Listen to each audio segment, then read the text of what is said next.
Hills family, thanks so much for joining us online for this week's teaching. Did you know that in the 1960s, the use of the personal pronouns I and we were used about the same number of times? But a study in 2019 showed that the use of I had overcome the use of we by a factor of 2 to 1. We started using I way more than we use the pronoun we. In 1976, the journalist Tom Wolfe described baby boomers as the me generation. And he said that this idea and the ability to focus on self was born out of prosperity.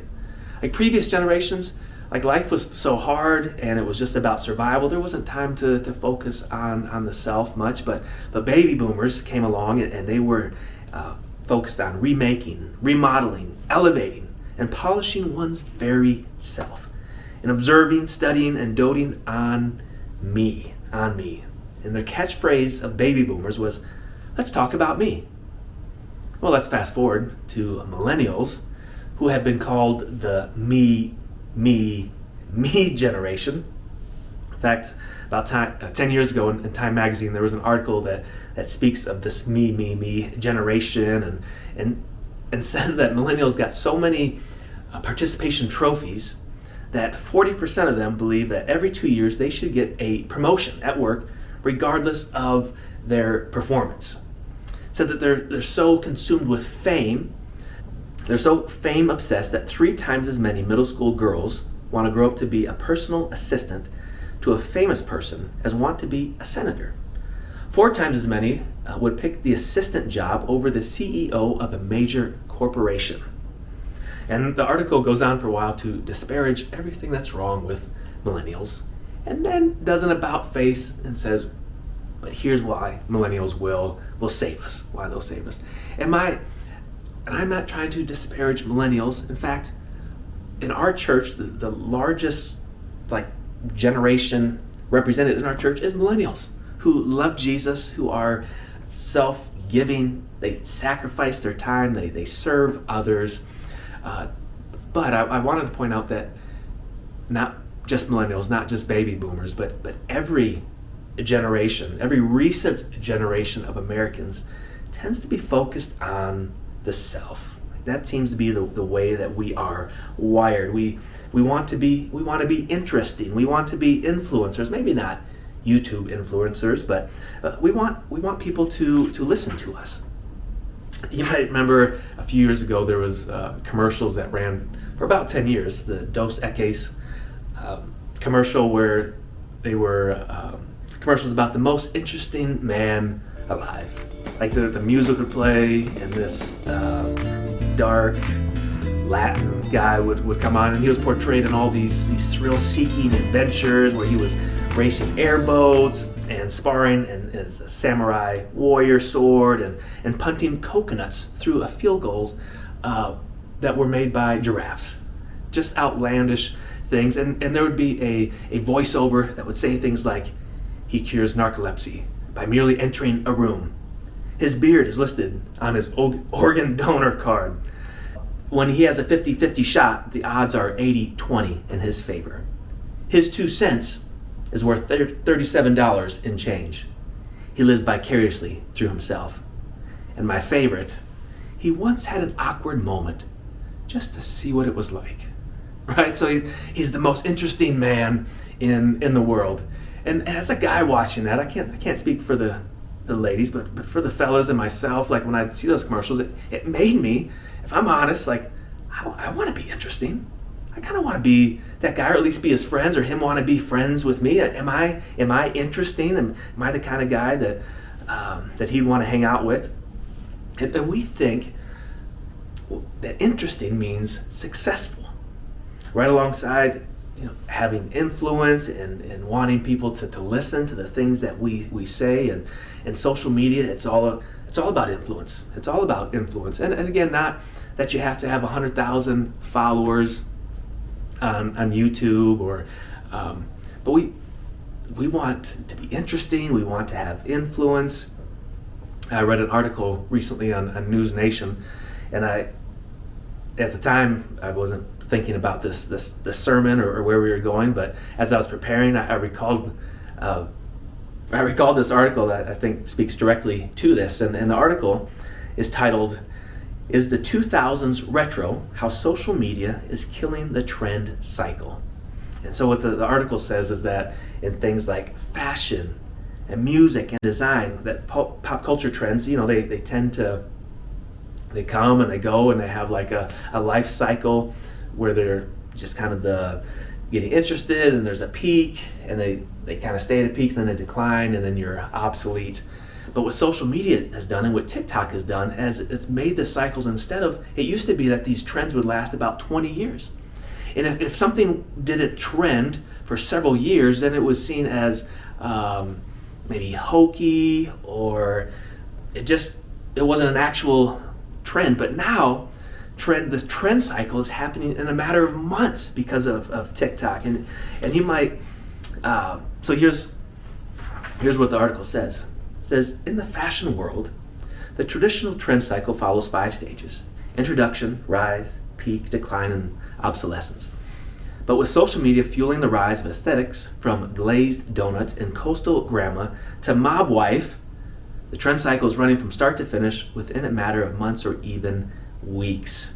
Now, I had to Google those terms. Like, what is glazed donut? And sure enough, fashion trend and mob wife. You can look that one. All these trends, they come and go. This past holiday season, do you remember the Stanley mug? Like, took the world by storm. Like, first we all had to have it. And the article says that trend may already be over. But I saw just this week, a lady in California was arrested for stealing like 65 Stanley tumblers worth like almost $3,000. It's just crazy, like, all because of TikTok, all because of this trend cycle. And trends, they're coming and going so fast that if you're not careful, you might end up wearing something or saying something or using a phrase that was like, oh, that's so last Tuesday. Like, things are happening, but we want to be interesting. We want to be in the know. And we're continuing our series today on how to be unsuccessful in 2024. How to be unsuccessful in 2024. And today's main point, my main takeaway, the thing that I want you to remember, is that what if success as a Jesus follower is about being less interesting and more interested? What if success as a Jesus follower is about being less interesting and more interested? We're going to look at Philippians chapter 2 as our text today. Verse 3 says, "Do nothing out of selfish ambition or vain conceit. Rather, in humility, value others above yourselves, not looking to your own interest, but each of you to the interest of the others. In your relationships with one another, have the same mindset as Christ Jesus, who, being in very nature God, did not consider equality with God something to be used to his own advantage. Rather, he made himself nothing by taking the very nature of a servant, being made in human likeness, and being found in appearance as a man, he humbled himself by becoming obedient to death, even death on a cross. Therefore, God exalted him to the highest place and gave him the name that is above every name, that at the name of Jesus every knee should bow in heaven and on earth and under the earth, and every tongue acknowledge that Jesus Christ is Lord, to the glory of God the Father."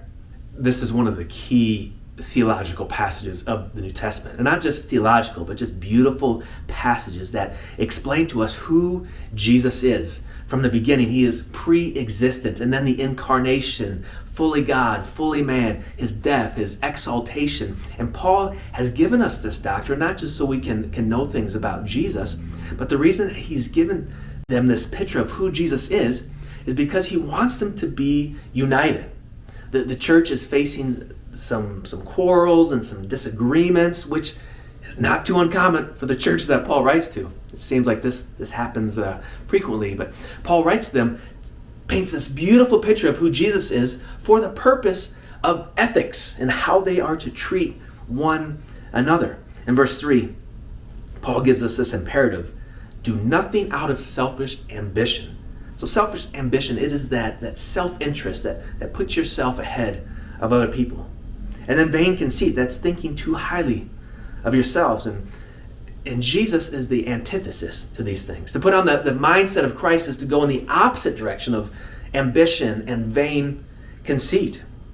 The mention of humility in verse 3 would have been odd to the listeners who had received this letter, because humility was not a virtue in the Greco-Roman world. Humility is a uniquely Christian virtue, and it has to do with a proper estimation of oneself as a creature before the Creator, dependent and trusting it. And true humility, it's not about being focused on ourselves or self-loathing, because verse 4 says humility looks like looking out for the interest of others, being interested in others.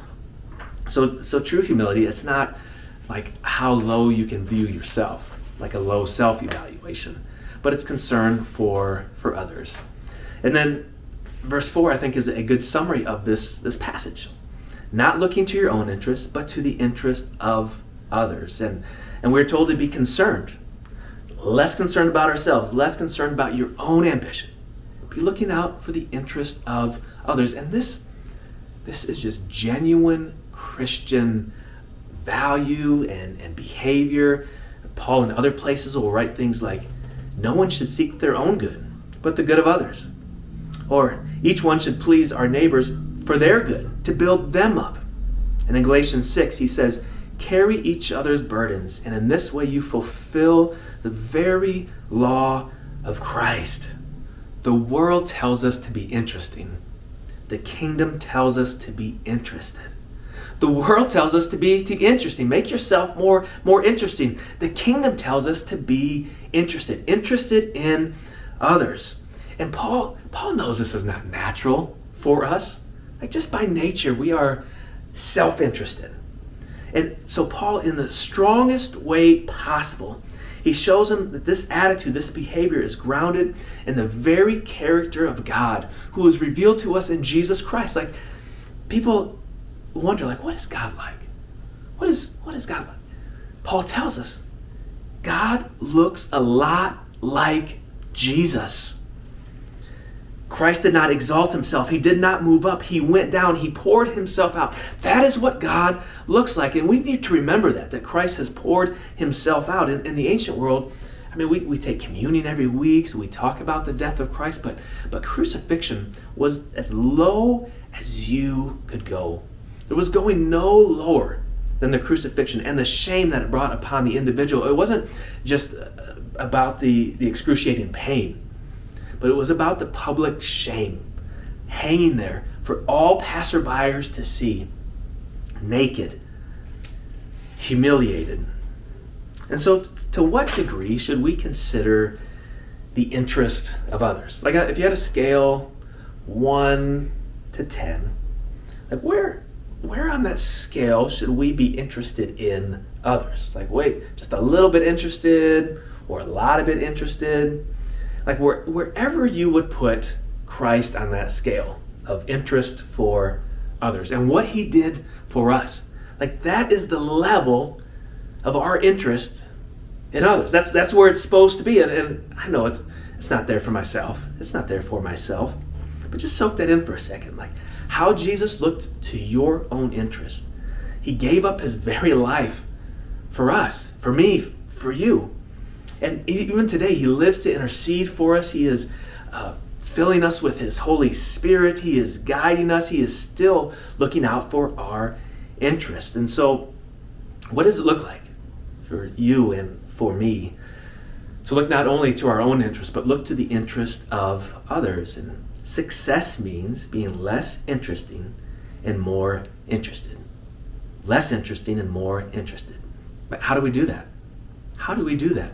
I think this idea of being interested in others can come into every sphere of our life, whether it's personal or work related, politics, policy, like how we engage in all these things. It's all encompassing. It is all encompassing. The Greek verb translated looking to, like looking to the interest of others, it means to turn your attention to, turn your interests, expectations towards something and respond accordingly. So I get the impression that this looking is not a passive endeavor. Like if the opportunity arises for me to show interest in someone else, then I will take it. It's not that kind of passive engagement. This is an act of looking for a way to be intentional. And it's a muscle that we have to exercise. I guess it just takes some time. So think about your workplace, think about your family, think about social issues.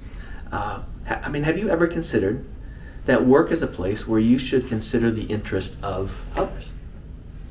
I think we have too low a view of our work in general.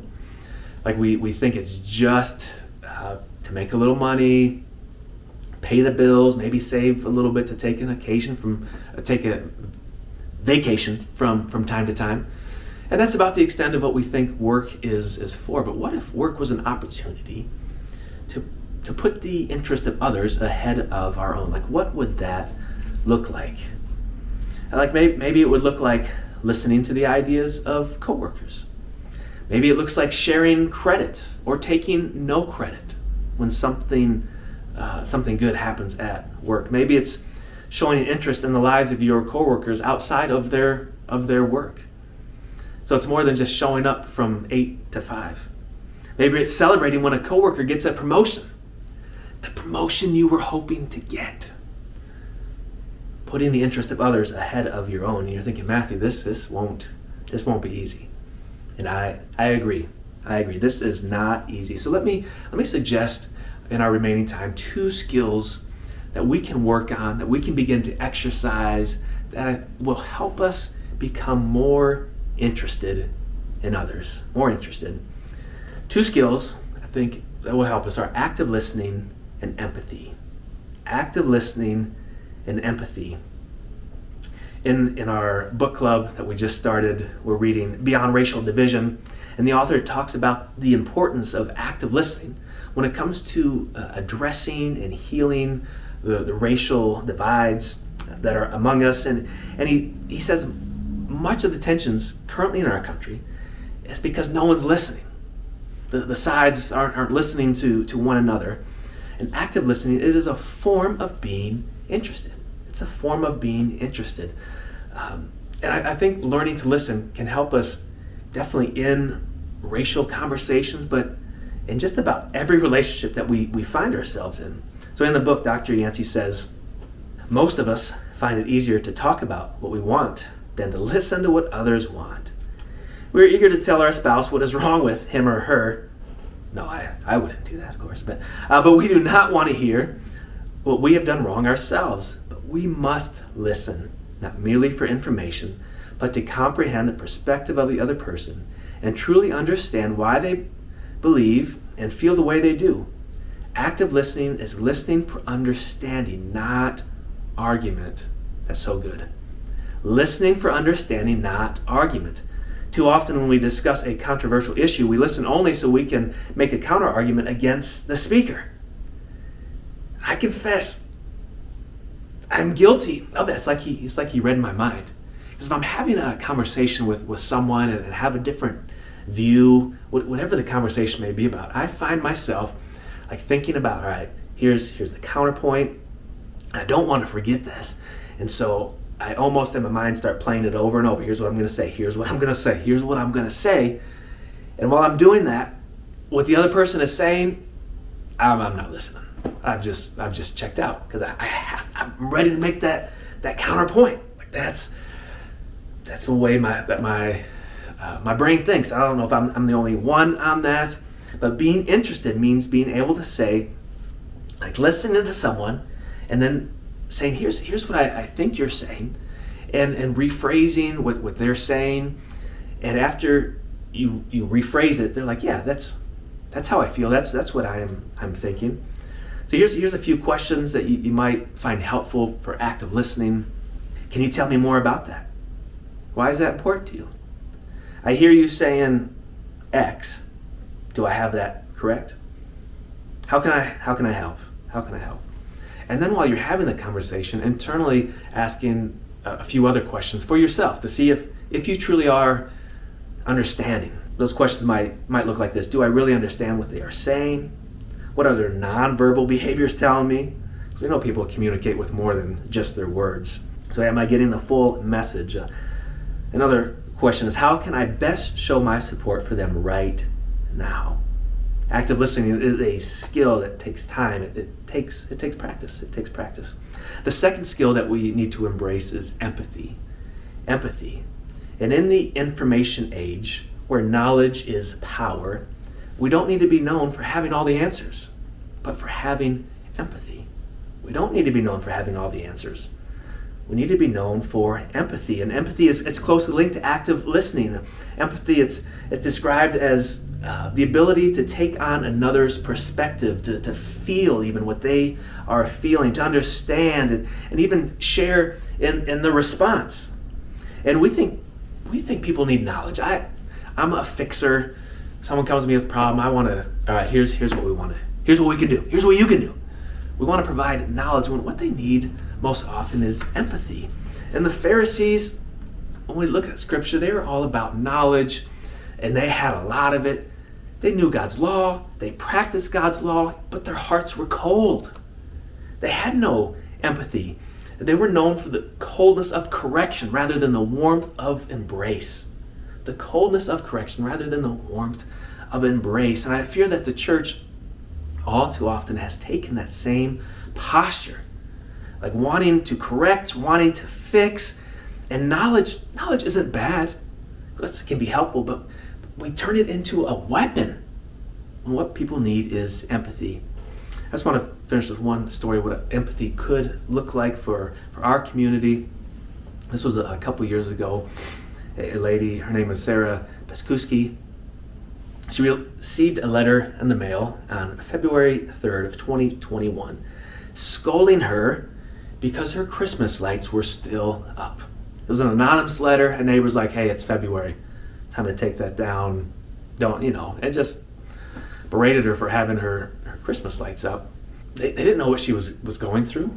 That in the span of 2 weeks right after the holidays, that her dad and her aunt had passed away from COVID. Remember, this is still the height of the pandemic, and her father had lived with her, had put up the Christmas lights just before Christmas, and like taking them down, it was just a painful process for her.